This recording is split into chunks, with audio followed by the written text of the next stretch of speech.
Hello, my friends, and welcome back. It is still Sunday, August 6th, 2023. I'm the Drunk Pokeroo. 'Tis beer time still. Working our way through the beers we picked up for IPA Day on Thursday. IPA Day, IPA lot at night, and I have IPA Day. I love that joke. Nobody else did, just me.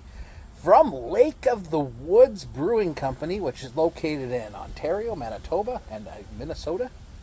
Is it Minnesota? I don't know. It's in other places. Look, it's got different countries here. Manitoba, Ontario, and Minnesota. There you go. They got 3 breweries. Well, though. They're way up there. Like, if I want to go there, I think it's like a 24-hour drive. That to me is wild. Like, you think about people in Europe and like 24 hours, you can go to like 3 different countries. I'm like 24 hours and I'm still in Ontario. Like, Canada is vast. Vast. Anyways, Nautical Disaster. This was originally like a double dry hop single IPA. It's been, I don't know if it's maybe a new version. Double IPA, 7%. So I like that. I like 7%. Who doesn't? I have my Muskoka glass. I don't have a Lake of the Woods glass. Lake of the Woods, I don't have a ton of their beers. I've had a few over the years. But I saw this and I'm like, well, who isn't a sucker for a double IPA, which I'm assuming leans west? It smells like it leans west. So the thing is where they're located. They're like right near the border there, right? Manitoba, Minnesota, and Ontario. So it's interesting to see their take on beers. But what do they say? Make it lake time. Well, I can do that today. Cheers.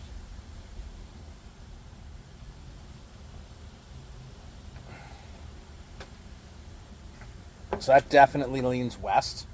And you're getting like that kind of grapefruity, pineapple, orange up front, like that kind of citrus front, and then it's like resinous pine on the back, a bit of a toasty malt body. Definitely a much more West Coast IPA than we had earlier today, and it's in the vein of like, I would throw this one leaning into like a version of Lone Pine as opposed to like or Headstock, as opposed to the other way, which is where you go Bone Shaker, which is a much more malt forward IPA. It's certainly trying to lean into the citrus pith and the pine.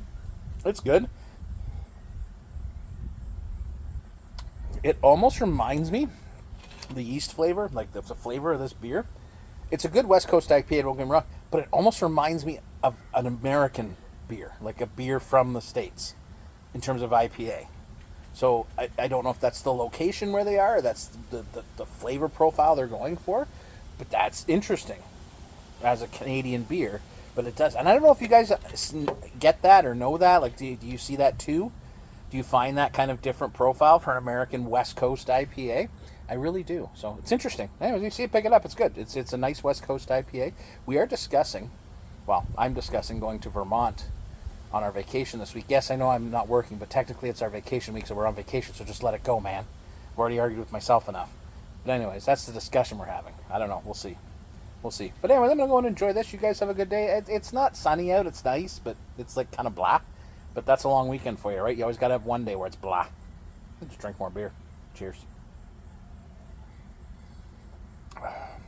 That was disjointed a little bit, but that's okay. I mean, I haven't spoken to a person in like 24 hours except for cashiers at the beer store and the liquor store. So, yeah, it's a weird life.